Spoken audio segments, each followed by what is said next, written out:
നമ്മുടെ ഇന്നത്തെ വീഡിയോ ഒരു കുക്കിംഗ് വീഡിയോ അല്ല. വീഡിയോയുടെ തമ്മിൽ കാണുമ്പോൾ നിങ്ങൾക്കറിയാം കുറച്ച് കാര്യങ്ങൾ എല്ലാവരോടും ഒന്ന് ഷെയർ ചെയ്യാനാണ്.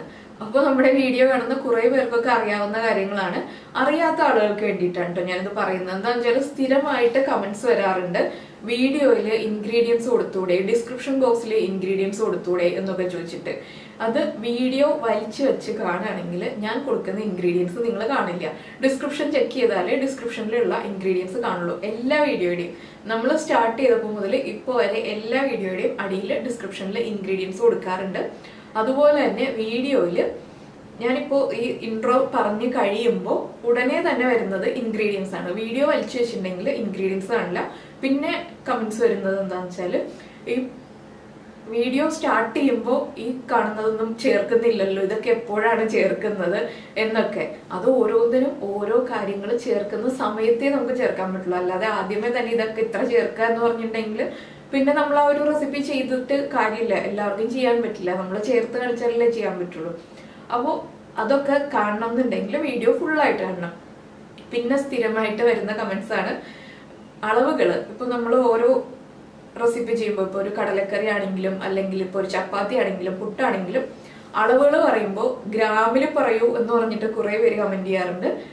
മെഷറിംഗ് കപ്പിൽ അളവ് പറയോ ചേച്ചി എന്ന് പറഞ്ഞിട്ട് അങ്ങനെയും കുറേ പേര് കമന്റ് ചെയ്യാറുണ്ട്. അപ്പൊ അത് നിങ്ങളെ വീഡിയോയുടെ താഴെ ഒന്ന് കമന്റ് ചെയ്യാം. എന്താണെന്ന് വെച്ചാൽ ഗ്രാമിൽ പറയണോ അളവുകൾ, ഇല്ലെങ്കിൽ ഞാൻ മെഷറിംഗ് കപ്പിൽ ഇത്ര കപ്പ് എന്ന് പറയണോ എന്നുള്ളത്. അതാണ് ഒരു കാര്യം പറയാനുള്ളത്. അപ്പോൾ എല്ലാവരുടെയും വീട്ടിൽ വെയിങ് മെഷീൻസ് ഉണ്ടാവില്ല. അതുകൊണ്ടാണ് ഞാൻ കൂടുതലായിട്ട് കപ്പിൽ അളവുകൾ പറയുന്നത്. എല്ലാവർക്കും ആ കറക്റ്റ് വെയിറ്റ് ചെക്ക് ചെയ്തെടുക്കാൻ ബുദ്ധിമുട്ടായിരിക്കുമല്ലോ. അത് കുറച്ചുകൂടി കുക്കിംഗ് പഠിച്ചു തുടങ്ങുന്ന കുട്ടികൾക്കും നമ്മുടെ റെസിപ്പികൾ ചെയ്തു കൊണ്ടിരിക്കുന്ന ആളുകൾക്ക് കൂടുതൽ എളുപ്പം ഈ കപ്പിൽ അളവ് പറയുന്നതാണെന്ന് എനിക്ക് തോന്നി. അതല്ല എന്നുണ്ടെങ്കിൽ ഈ വീഡിയോയുടെ താഴെ കമന്റ് ചെയ്യാൻ മറക്കരുത് കേട്ടോ, എങ്കിലേ നമുക്കത് കറക്റ്റ് ചെയ്യാൻ പറ്റുള്ളൂ. പിന്നെ എൻ്റെ അടുത്ത് പറഞ്ഞിരുന്ന കമന്റ്സ് എന്തൊക്കെയാണെന്ന് വെച്ചിട്ടുണ്ടെങ്കിൽ ഈ ഞാൻ യൂസ് ചെയ്യുന്ന മെഷറിംഗ് കപ്സ് ഒക്കെ ഒന്ന് കാണിക്കുമോ, സ്പൂൺസ് ഒക്കെ ഒന്ന് കാണിക്കുമോ എന്ന് ചോദിച്ചിട്ടുണ്ടായിരുന്നു. അപ്പോൾ ഞാൻ അതൊന്ന് പരിചയപ്പെടുത്തി തരാം. എന്താണെന്ന് വെച്ചാൽ ഇപ്പോൾ നമ്മുടെ കയ്യിൽ മെഷറിംഗ് കപ്പ് ഉണ്ടെങ്കിൽ മെഷറിംഗ് കപ്പ് യൂസ് ചെയ്യാം. അതില്ലാന്നുണ്ടെങ്കിൽ അതിന് പകരമായിട്ട് യൂസ് ചെയ്യാവുന്ന കുറച്ച് കാര്യങ്ങളും കൂടി പറഞ്ഞുതരാം. അപ്പോൾ ഇതാണ് ഞാൻ യൂസ് ചെയ്യുന്ന മെഷറിംഗ് കപ്സ്. ഇതിൽ മെയിനായിട്ട് നമ്മൾ എപ്പോഴും യൂസ് ചെയ്യുന്നത് 1/4 കപ്പ്, അതുപോലെ തന്നെ 1/2 കപ്പ്, 1 കപ്പ്. ഈ കപ്പ് എന്ന് വെച്ചിട്ടുണ്ടെങ്കിൽ 1/3 കപ്പ് എന്നാണ് പറയുക, 1/3 ആണ്. ഇത് അങ്ങനെ ഞാൻ എപ്പോഴും യൂസ് ചെയ്യാറില്ല. കേക്കിന്റെ റെസിപ്പിയൊക്കെ ചെയ്യുകയാണെങ്കിലൊക്കെ മാത്രമേ യൂസ് ചെയ്യാറുള്ളൂ. ഇത് നമുക്ക് എപ്പോഴും ആവശ്യമില്ല. ഈ 3 കപ്സ് ആണ് നമുക്ക് എപ്പോഴും ആവശ്യം. ഇതിന് വലിയ വിലയൊന്നുമില്ല, എല്ലാവർക്കും വാങ്ങിച്ചു വെക്കാവുന്നതാണ് വീട്ടില്. പിന്നെ ഈ 3 കപ്സ് ഇല്ലാന്നുണ്ടെങ്കിൽ നമ്മുടെ കയ്യിൽ ഈ ഒരു കപ്പിനോട് ഏകദേശം അളവ്, ഇപ്പോൾ ഇത് 240 ml കപ്പാണ് ഞാൻ യൂസ് ചെയ്യുന്നത്. അപ്പോൾ ഈ ഒരു കപ്പ് ഇല്ലാന്നുണ്ടെങ്കിൽ ചെയ്യാൻ പറ്റുന്നത് ഈ ഒരു ഗ്ലാസ്, ഇതും ഏകദേശം 240 ml ആണ്. ഇപ്പോൾ ഈ 1 കപ്പ് എന്ന് ഞാൻ പറയുമ്പോൾ നിങ്ങൾ ഒരു ഗ്ലാസ്, വീട്ടിലുള്ള ഒരു ഗ്ലാസ് എടുക്കുക.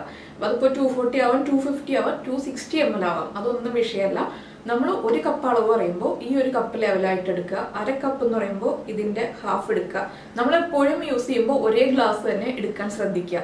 അങ്ങനെയാണെങ്കിൽ നിങ്ങൾക്ക് മെഷറിംഗ് കപ്സ് ഇല്ലാന്നുണ്ടെങ്കിൽ നമ്മൾ പറയുന്ന അളവുകൾ കൃത്യമായിട്ട് എടുക്കാൻ പറ്റും. പക്ഷെ കേക്ക് ചെയ്യുമ്പോൾ പറ്റില്ല. എന്താണെന്ന് വെച്ചിട്ടുണ്ടെങ്കിൽ കേക്കിന്റെ ആ ഒരു ഗ്രാമും കൂടി ഞാൻ കൊടുക്കാറുണ്ട്. കേക്കിന്റെ മെഷർമെന്റ് കറക്റ്റ് ആയിരിക്കണം, ഇല്ലെങ്കിൽ ആ കൺസിസ്റ്റൻസി മാറിപ്പോകും, സോഫ്റ്റ്നെസ്സിനെ ബാധിക്കും. അങ്ങനെയുള്ള കുറച്ച് പ്രശ്നങ്ങളൊക്കെ ഉണ്ട് കേക്കിൽ മാത്രം. ബാക്കിയുള്ള റെസിപ്പികളിൽ നമുക്ക് ഇതുപോലൊരു ഗ്ലാസ് ഉണ്ടെങ്കിൽ ഈസി ആയിട്ട് കാര്യങ്ങൾ മനസ്സിലാക്കാവുന്നതേ ഉള്ളൂ, കപ്പിന്റെ അളവുകളൊക്കെ.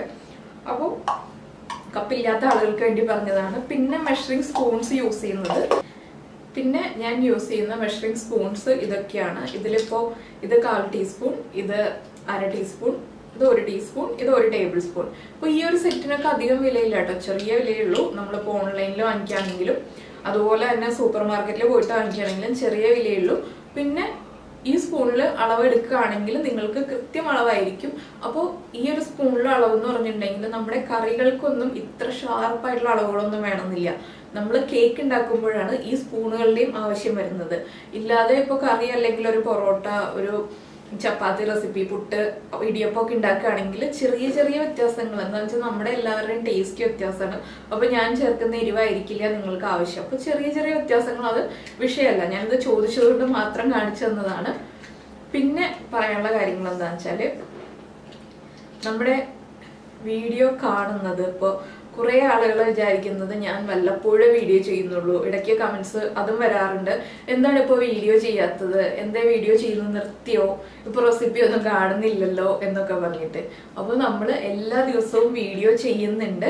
ഡെയിലി രാവിലെ 10:30 മുന്നേ ആയിട്ട് ഞാൻ വീഡിയോ അപ്ലോഡ് ചെയ്യാറുണ്ട് കേട്ടോ. ഇതിപ്പോൾ ഇതിനു മുന്നേ ഞാൻ ഒരു പ്രാവശ്യം പറഞ്ഞിട്ടുണ്ട്. 10:30 കഴിയുമ്പോൾ നിങ്ങളൊന്ന് ചെക്ക് ചെയ്തോളൂ, വീഡിയോ അപ്ലോഡ് ആയിട്ടുണ്ടാവും. പിന്നെ എന്തെങ്കിലും കാരണവശാൽ ചിലപ്പോൾ നെറ്റ് ഇല്ലാതെ വരികയോ അല്ലെങ്കിൽ എനിക്ക് എവിടെയെങ്കിലും പോകേണ്ടി വരുമോ എന്തെങ്കിലും സാഹചര്യം ഉണ്ടെങ്കിൽ വീഡിയോ ഇല്ല, അല്ലെങ്കിൽ വീഡിയോ വൈകിട്ടോ എപ്പോഴെങ്കിലും അപ്ലോഡ് ചെയ്യുള്ളൂ എന്നുണ്ടെങ്കിൽ ഞാൻ കമ്മ്യൂണിറ്റി പോസ്റ്റ് ഇടും. അപ്പോൾ അതും പലരും കാണാറില്ല. കമ്മ്യൂണിറ്റി പോസ്റ്റ് എങ്ങനെയാണെന്നൊക്കെ ചോദിക്കാറുണ്ട് ചില ആളുകൾ.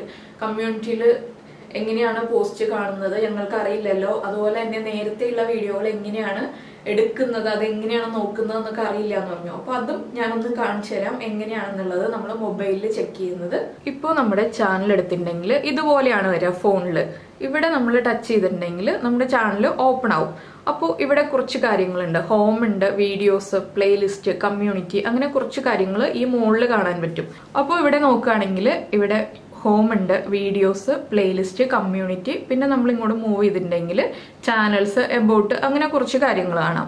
ഇതിൽ ഹോമിൽ നോക്കുകയാണെങ്കിൽ ഏറ്റവും പുതിയതായിട്ട് അപ്ലോഡ് ചെയ്തിരിക്കുന്ന വീഡിയോ, അതുപോലെ തന്നെ നമ്മുടെ മോസ്റ്റ് പോപ്പുലർ വീഡിയോസ്, ഏറ്റവും കൂടുതൽ വ്യൂ ഉള്ള വീഡിയോസ്, അങ്ങനെയുള്ള കാര്യങ്ങളൊക്കെ ഇതിന്റെ താഴെ ഉണ്ടാവും.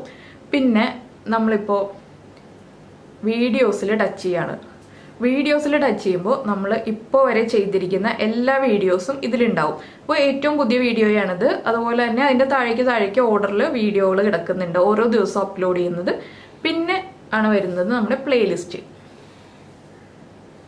അപ്പോൾ ഈ പ്ലേലിസ്റ്റ് എടുത്തിട്ട് നോക്കുകയാണെങ്കിൽ ഇതിപ്പോൾ കിഡ്സ് റെസിപ്പീസ് ഉണ്ട്, ഓൾ വീഡിയോസ് ഉണ്ട്, സ്നാക്സ് ഉണ്ട്, ഹെൽത്തി റെസിപ്പീസ് ഉണ്ട്, പിന്നെ കേരള വെജിറ്റേറിയൻ റെസിപ്പീസ് ഉണ്ട്, അതുപോലെ തന്നെ കുറെ റെസിപ്പികൾ. ഇപ്പൊ തോരൻ വേണമെന്നുണ്ടെങ്കിൽ തോരന്റെ പ്ലേലിസ്റ്റ് ഉണ്ട്, കറി റെസിപ്പീസ് ഉണ്ട്, വെജ് കറി റെസിപ്പീസിന്റെയും നോൺ വെജ് കറി റെസിപ്പീസിന്റെയും പ്ലേലിസ്റ്റ് ഉണ്ട്. പിന്നെ നമ്മുടെ നോർത്ത് ഇന്ത്യൻ റെസിപ്പീസിന്റെ, ചട്നികളുടെ എല്ലാം പ്ലേലിസ്റ്റ് നമ്മൾ ക്രിയേറ്റ് ചെയ്തിട്ടുണ്ട്. അപ്പോൾ ഈ പ്ലേലിസ്റ്റിൽ പോയിട്ട് നിങ്ങൾക്ക് ആവശ്യമുള്ള ടൈപ്പ് റെസിപ്പികൾ, ഏത് ടൈപ്പ് റെസിപ്പികളാണ് ആവശ്യം എന്ന് വെച്ചിട്ടുണ്ടെങ്കിൽ ഇത് നോക്കി സെലക്ട് ചെയ്യാവുന്നതാണ്. ഇതൊരു എളുപ്പ വഴിയാണ്. അതുപോലെ തന്നെ പിന്നെ വരുന്നതാണ് കമ്മ്യൂണിറ്റി. കമ്മ്യൂണിറ്റിയിലാണ് ഞാൻ കുറെ കാര്യങ്ങൾ പോസ്റ്റ് ചെയ്യാറുള്ളത്. ഇപ്പോൾ അടുത്ത ദിവസം വീഡിയോ ഉണ്ടോ ഇല്ലയോ, ഇല്ലെങ്കിൽ എന്തെങ്കിലും ഇപ്പോൾ അടുത്ത ദിവസം ഇന്ന വീഡിയോ വേണോ, എന്താണ് നിങ്ങളുടെ അഭിപ്രായം എന്നുള്ള കാര്യങ്ങളൊക്കെ. അപ്പോൾ ഇതാണ് ഞാനൊന്ന് ഷോർട്ടായിട്ട് പറഞ്ഞു എന്നേ ഉള്ളൂ. ഇതിൻ്റെ ഒരു ഡീറ്റെയിൽ ആയിട്ടുള്ള വീഡിയോ പിന്നീട് ചെയ്യാം കേട്ടോ, കാര്യങ്ങൾ കൃത്യമായിട്ട് മനസ്സിലാവുന്ന രീതിയിൽ. ഇപ്പോൾ ജസ്റ്റ് ഒന്ന് പറഞ്ഞു എന്നേ ഉള്ളൂ. പലർക്കും റെസിപ്പികൾ എടുക്കാൻ അറിയില്ല എന്ന് പറഞ്ഞുകൊണ്ട് പറഞ്ഞു എന്നേ ഉള്ളൂ. അപ്പോൾ പ്ലേലിസ്റ്റിൽ നോക്കിയിട്ട് വീഡിയോ എങ്ങനെയാണ് സെലക്ട് ചെയ്യുക എന്നുള്ളത് എല്ലാവർക്കും മനസ്സിലായി എന്ന് വിചാരിക്കുന്നു. മനസ്സിലായില്ലെങ്കിൽ വീഡിയോയുടെ താഴെ ഒന്നുകൂടി കമന്റ് ചെയ്തോളൂ കേട്ടോ. എന്താണെന്ന് വെച്ചാൽ നിങ്ങൾക്ക് മനസ്സിലായോ ഇല്ലയോ എന്ന് അറിയാതെ ഞാൻ ഈ ഒരു വീഡിയോ വീണ്ടും ഇടയ്ക്ക് നമ്മൾ പരിചയപ്പെടുത്തി കൊടുത്തിട്ട് കാര്യമില്ലല്ലോ, അതുകൊണ്ടാണ്. പിന്നെ എപ്പോഴും പറയുന്ന കമന്റ്സ് ആണ്, ചേച്ചി എന്തിനാണ് എല്ലാ കറികളിലും ഉള്ളി ചേർക്കുന്നത്, അതുപോലെ തന്നെ സവോള ചേർത്തൂടെ ഉള്ളിക്ക് പകരമായിട്ടെന്ന്. അത് ഞാൻ എപ്പോഴും പറയാറുണ്ട്. ഉള്ളി ചേർത്താൽ നമ്മുടെ ട്രഡീഷണൽ റെസിപ്പികളാണെങ്കിലും മറ്റുള്ള നമ്മൾ ഉണ്ടാക്കുന്ന കറികളാണെങ്കിലും പലഹാരങ്ങളാണെങ്കിലും ഉള്ളി ചേർക്കേണ്ടടുത്ത് ഉള്ളി ചേർത്താൽ മാത്രമേ പെർഫെക്റ്റ് ടേസ്റ്റ് ആവുള്ളൂ. അവിടെ സവോള ചേർത്തിട്ടുണ്ടെങ്കിൽ ടേസ്റ്റ് ആവില്ല.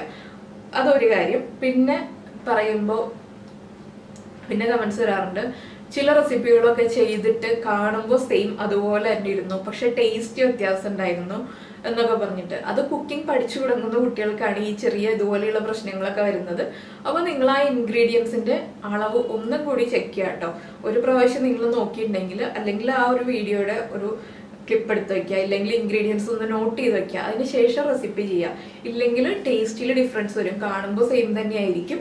അതാണ് ആ മിസ്റ്റേക്ക് വരുന്നതിന്റെ കാര്യം. എന്താണെന്ന് വെച്ചാൽ അളവ് തെറ്റുമ്പോഴാണ് നമ്മുടെ റെസിപ്പിക്ക് ടേസ്റ്റ് ഡിഫറൻസ് വരിക, നമ്മൾ ഉദ്ദേശിക്കുന്ന ടേസ്റ്റ് അല്ലാതെ വരുന്നത്. പിന്നെ ഒരു കാര്യം പറയാനുള്ളതെന്ന് വെച്ചാൽ ഇപ്പൊ 2 ദിവസമായിട്ട് ഞാൻ ഇൻട്രോ പറയുന്നില്ല, വീഡിയോയിൽ വരുന്നില്ല, ആ കുക്കിങ്ങിന്റെ സൗണ്ട് മാത്രമേ എൻ്റെ ഉള്ളൂ. അപ്പോൾ പലരും വാട്സാപ്പ് ചെയ്യുന്നുണ്ട്, എങ്ങനെയുണ്ട്, കുറവുണ്ടോ, തലവേദന മാറിയോ, അതുപോലെ തന്നെ നേരത്തെ ഞാൻ പറഞ്ഞ പോലെ തന്നെ തലവേദനയ്ക്കുള്ള ടിപ്സും ഒക്കെ അയച്ചു തരുന്നുണ്ട്. അപ്പോൾ കുറേ വാട്സാപ്പിനൊക്കെ ഞാൻ റിപ്ലൈ കൊടുക്കുന്നുണ്ട്. കുറച്ചൊക്കെ ഞാനിപ്പോൾ കിടക്കൊക്കെ ആണെങ്കിൽ റിപ്ലൈ ഒന്നും കൊടുക്കുന്നില്ല. അപ്പോൾ എല്ലാവർക്കും റിപ്ലൈ തരണം എന്നാണ് ആഗ്രഹം. അത് സാധിക്കാതെ വരുമ്പോൾ എന്നുവെച്ചാൽ ഇപ്പോൾ തലവേദന കുറവുണ്ട്, തലവേദനയുടെ സാഹചര്യം ഇത് ഞാൻ ആദ്യമേ പറയേണ്ടതായിരുന്നു. പക്ഷെ പറയാറുണ്ടെന്ന് വെച്ചാൽ നമ്മുടെ വീഡിയോ ആദ്യമായിട്ട് കാണുന്ന ആളുകൾക്ക് ബോറടിക്കരുത്. അതുകൊണ്ടാണ് നമ്മുടെ വിശേഷങ്ങൾ അറിയാൻ താല്പര്യമുള്ള നമ്മുടെ ഫാമിലി മെമ്പേഴ്സിനോട് മാത്രം നമ്മൾ കാര്യങ്ങൾ പറയാമല്ലോ. ബാക്കിയുള്ളവര് അത് ഒന്ന് സ്കിപ്പ് ചെയ്തോളൂ കേട്ടോ ഞാൻ ഈ പറയുന്ന കാര്യങ്ങൾ. അപ്പോൾ തലവേദന കുറവുണ്ട്, പക്ഷെ ഞാൻ ഇന്നിപ്പോൾ ഒരു കുക്കിംഗ് ഒന്നും ചെയ്യാത്തതിൻ്റെ കാര്യം എന്താ വെച്ചാൽ എനിക്ക് ഇളക്കാനൊന്നും പറ്റുന്നില്ല, കൈ വിറയ്ക്കുന്നു, അങ്ങനെയുള്ള പ്രശ്നമൊക്കെയാണ്. ഇപ്പോൾ ആൻറ്റിബയോട്ടിക് ഇഞ്ചക്ഷനാണ്. അപ്പോൾ ഇഞ്ചക്ഷൻ വീട്ടിൽ തന്നെ എടുക്കുകയാണ്. അതിൻ്റെ ഒരു ചെറിയ തളർച്ചയും ക്ഷീണമൊക്കെ ഉണ്ട്. അപ്പോൾ ഈ ഒരു ക്ഷീണത്തോടുകൂടി നിങ്ങളെ കാണാൻ വരണ്ടല്ലോ എന്ന് വെച്ചിട്ടാണ് 2 ദിവസം ഞാൻ ഇൻട്രോ പറയാതിരുന്നത്. അപ്പോൾ കഴിഞ്ഞ ദിവസം ഫസീനെ വാട്സാപ്പ് ചെയ്തിരുന്നു, ചേച്ചിക്കും കൂടി വരാമായിരുന്നു, ചേട്ടൻ ഇൻട്രോ പറഞ്ഞിട്ട് നന്നായിട്ടുണ്ട്, പക്ഷെ ചേച്ചിയും കൂടി കാണിക്കാമായിരുന്നു എന്ന് പറഞ്ഞിട്ട്. എന്താണെന്ന് വെച്ചാൽ എൻ്റെ മുഖത്തൊക്കെ ഇത്തിരി നീരൊക്കെ വന്നിട്ട് അത്ര കോൺഫിഡൻസിലല്ല ഞാൻ. നമുക്കൊരു കോൺഫിഡൻസ് ആണല്ലോ, നമ്മൾ ഹാപ്പിയാണ്, നമ്മൾ പെർഫെക്റ്റ് ആണെന്നുള്ള ഒരു കോൺഫിഡൻസിലാണ് നമ്മൾ മറ്റുള്ളവരുടെ മുന്നിലേക്ക് എത്താൻ പറ്റുള്ളൂ. പിന്നെ അങ്ങനെ ഒരു കമന്റ് ഒക്കെ വന്നു.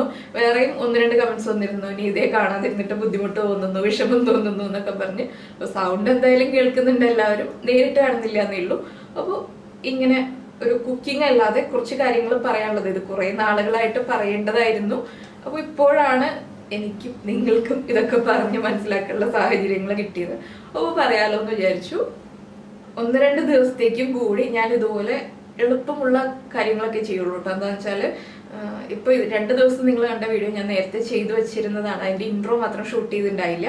പക്ഷെ ഇപ്പോൾ ഇനി ചെയ്യാൻ പോകുന്നതിൻ്റെ വീഡിയോകൾ ചെയ്യുമ്പോൾ എനിക്ക് അതിൻ്റെ ബുദ്ധിമുട്ടുകളുണ്ട്. അതുകൊണ്ടാണ് ഞാനിപ്പോൾ 2 ദിവസത്തേക്ക് എന്ന് പറഞ്ഞത്.